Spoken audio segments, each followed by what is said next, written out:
in the quiet suburbs, behind the white fence of a beautiful two-story house, lived the Miller family. To outsiders, their life seemed perfect: an affectionate father, two children, and a home that radiated stability. But perfection is often a mask, and beneath this mask lay secrets no one dared to speak of. It was the family's maid, Grace, a middle-aged black woman who had worked with them for years, who noticed first. Grace was not just hired help, she was almost family. She raised the children when their mother passed away in an accident, and she knew every corner of that house, every sound, every shadow. One evening after dinner, Grace saw young Emma staring blankly at her plate. Her hands trembled slightly. Grace placed a gentle hand on the girl's shoulder. "Sweetheart, are you okay?" she asked softly. Emma shook her head quickly. "Daddy said nothing was wrong," she whispered, eyes darting nervously toward the living room where her father sat reading the newspaper. Grace felt a chill in her chest. She had heard that line before from both children. Whenever she asked about bruises, or why they seemed so restless at night, the answer is always the same: Daddy said nothing was wrong. But tonight, something felt different. Hours later, when the children were asleep, Grace began her nightly cleaning.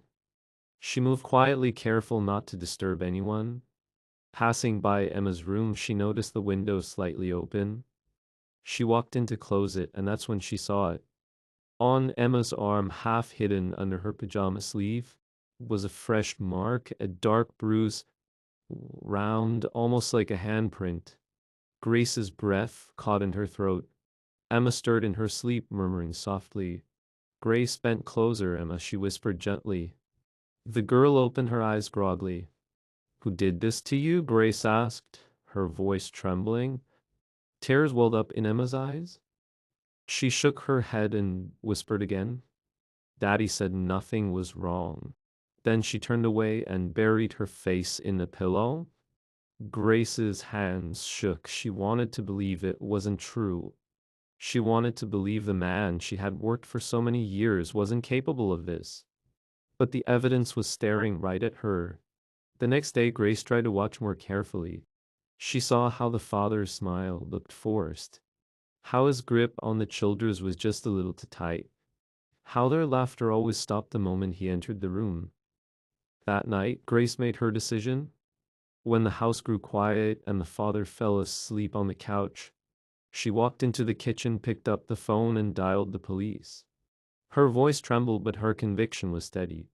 "This is Grace Williams. I need to report something.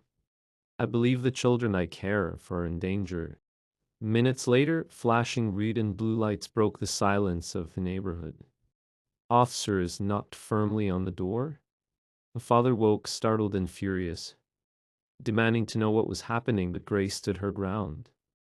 "I called them," she said, her voice firm now, "because something is wrong." The children came running down the stairs, frightened but clinging to Grace. One officer gently took Emma's arm and examined the bruise. Another questioned the boy, who finally whispered, "Daddy hurts us when no one's watching." The father's face went pale. He tried to deny it, tried to shout, but his words fell flat against the children's sobs. That night, the man was taken away in handcuffs. The neighborhood that once admired his picture-perfect life now whispered in shock. Grace held Emma and her brother close, her heart heavy but relieved.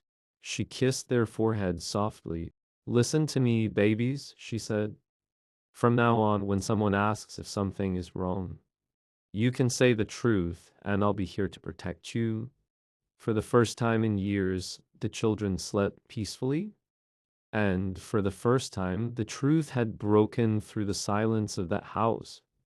Because sometimes when Addie says nothing is wrong, someone brave enough must look.